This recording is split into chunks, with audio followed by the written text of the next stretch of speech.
नदी किनारे एक गांव था। एक नाविक नाव से गांव वालों को पार ले जाता और वहां से वापस लाता था। इसी नदी पर लकड़ियों की एक पगडंडी बनी हुई थी, पर वह इतनी संकरी और कमजोर थी कि पैर रखते ही हिलने लगती।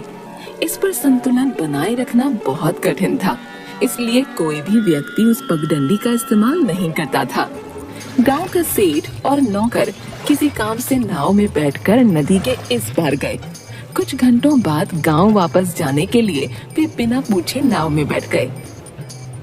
ए नाविक, जल्दी चल, देर हो रही है। अरे तुम्हें दिखाई नहीं देता? नदी में तूफान आया है। लहरें कितनी उफान मार रही हैं। ऐसे में नदी में जाना मरना है क्या? तूफान कब रुकेगा? पता नहीं, 1 घंटा हो गया है। तो तुम गांव कैसे जाओगे? जब तूफान रुकेगा।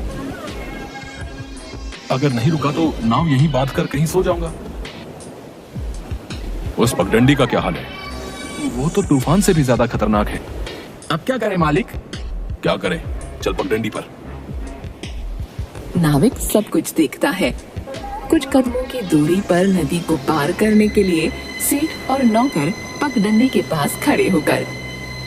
पहले तू चल। ना ना ना ना मालिक, पहले आप चलो। मुझे तैरना नहीं आता, तो पहले तू ही चलेगा।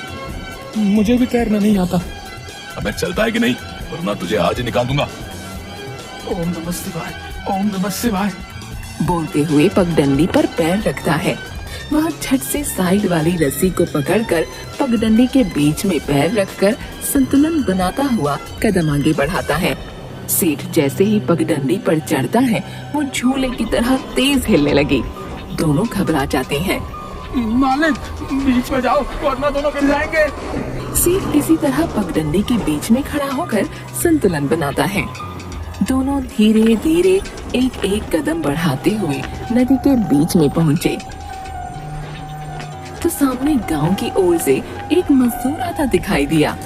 उसने एक हाथ से सिर पर लकड़ियों का गट्ठर पकड़ा हुआ था और दूसरे हाथ से पगडंडी की रस्सी। हे भगवान, अब ये कौन आ रहा है? वैसे तो इस पर कोई नहीं आता, अब जाने ये कौन भला है। पगडंडी पर वे आमने सामने आ जाते हैं। हे भाई, थोड़ा साइड हटो, निकल जाने दो भैया। अरे इतनी मुश्किल से तो यहाँ तक आए हैं। ये पगडंडी इतनी सकरी है, जगह दिख रही है। सेठ जी, आप और ये थोड़ा टेढ़ा हो जाओ तो मैं निकल जाऊंगा। मुझे बाजार जाना, देर हो रही है। नौकर थोड़ा टेढ़ा होने के लिए कदम उठाता है कि पगडंडी हिलने लगती है और सेठ अपना संतुलन खो देता है। वो नीचे बैठकर स्वयं को गिरने से बचाता है। ओ भाई, तुम हमें निकलने दो। मजदूर मुश्किल से दाईं ओर थोड़ा तिरछा खड़ा हो जाता है। तुम लोग निकल जाओ भैया। परंतु न नौकर न ही सेठ बाईं ओर संतुलन बना पाते हैं।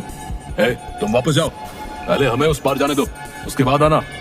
भैया, मुझे मेरी ये लकड़ियाँ कैसे भी उस पार ले जानी है, वरना मेरी मजदूरी मारी जाएगी भैया। हाँ, नदी के तूफान और तुम्हारे चक्कर में पहले ही देर हो रही भैया। देखो, बहस मत करो। अरे मेरी भी तो मजबूरी है, तो जान जोखिम में डालकर यहाँ से जा रहा हूँ। मालिक क्या करे? तुम लोग आगे नहीं चल पा रहे तो मेरे पीछे क्या आंखें लगी है जो मैं बोझ उठाकर वापस चला जाऊँ? अब हम ना आगे जा सकते हैं ना पीछे।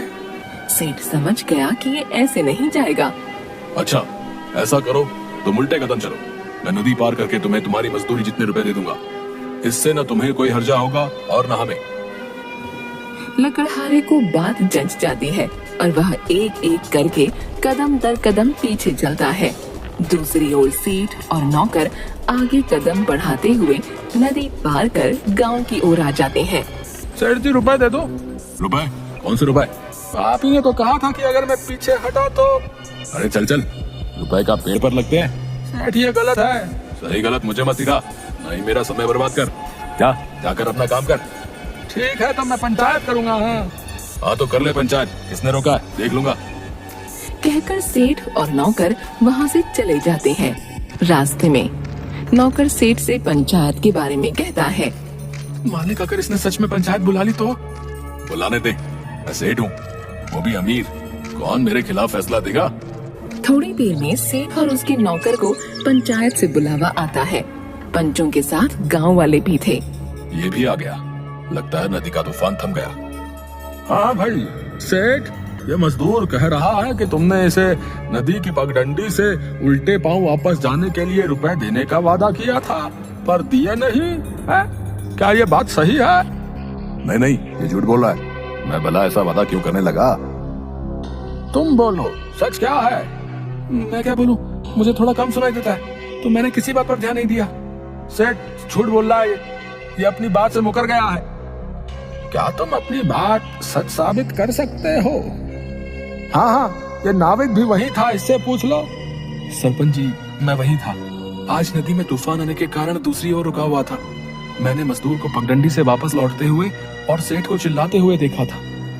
ये नाविक इसके साथ मिला हुआ है। इन दोनों ने मिलकर मेरे खिलाफ पंचायत बुलाई है। मजदूर कुछ क्षण चुप रहता है। तुम्हें कुछ और कहना है? आज पगडंडी पर कौन कौन गया है? उसके आसपास भी कोई नहीं जाता। आज भी केवल तुम ही लोग गए हो। पंचो, आप मेरे साथ चलो, मैं अपनी बात साबित करके दिखाता हूँ। मजदूर सभी को नदी किनारे ले जाता है। वहाँ पगडंडी से थोड़ी दूरी पर वे रुक जाते हैं। पंचो, आप मेरी, सेठ और उसके नौकर की चप्पलें लेकर पगडंडी के किनारे रेत पर बने पैरों के निशान को नापिए। एक आदमी तीनों की चप्पलें लेकर निशानों पर रखता है।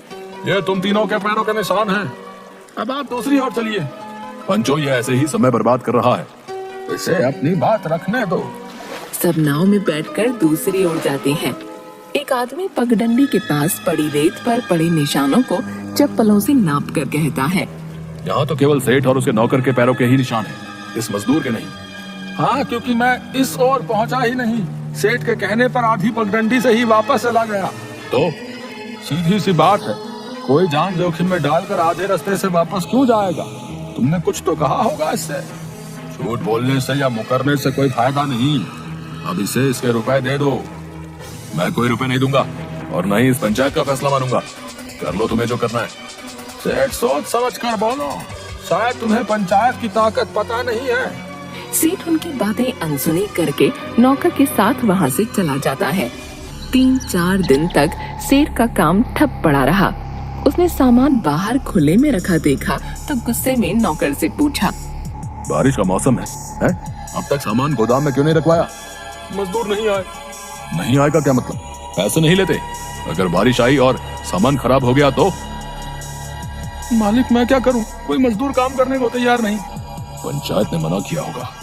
सेठ को फिर किसी काम से नदी के उस पार जाना था।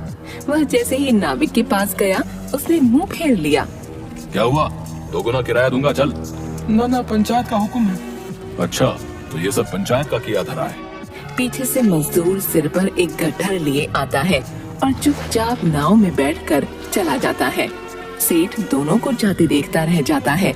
सेठ यहाँ वहाँ देखता है और पगडंडी की ओर बढ़ जाता है। वह पगडंडी पर कदम रखता है तो वह जोर जोर से हिलने लगती है। साइड की रस्सी पकड़कर मुश्किल से संतुलन बनाकर वह आगे बढ़ता है। अचानक पगडंडी बीच में से टूट गई और सेठ नदी में गिर गया।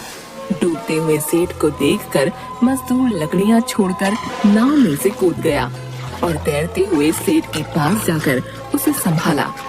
पीछे से नाविक भी नाव लेकर आ गया। दोनों ने सेठ को नाव में बिठाकर किनारे पहुंचाया। इसके बाद सेठ ने पंचायत में सबसे माफी मांगी। पंचो, मुझे माफ कर दो। मैं पंचायत की ताकत समझ गया हूँ। सेठ, तुम धन के लालच में अंधे हो चले थे। जिसके साथ तुमने छल किया, आज उसी ने तुम्हारी जान बचाई। भाई, मुझे माफ कर दो। मुझे अपनी गलती का एहसास हो गया है।